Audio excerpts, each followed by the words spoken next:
how to create a new account with Wix.com for free. This is what we're going to talk about today in this video. Make sure to subscribe to the channel. This really helps a lot.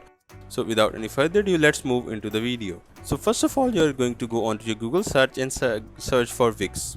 As you click over here, then you are going to go on the Wix free website builder app.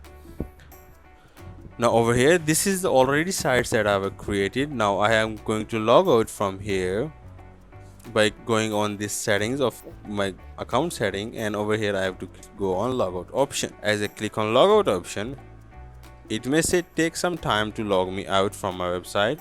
Now I have to again click on get started. As I click on get started, then it will ask me to put my login through my Google, my Facebook, or I can log in through my email.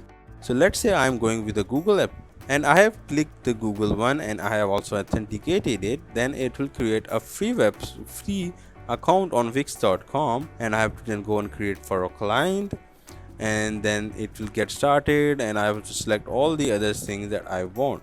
This is how I can create a new free account on Wix.com. This is all the knowledge that I can give you how to create a free website account on Wix.com. This is all from the video. Make sure to subscribe to the channel. If you have any question, put it down in the comment section, and also don't forget to hit the like button. Thank you.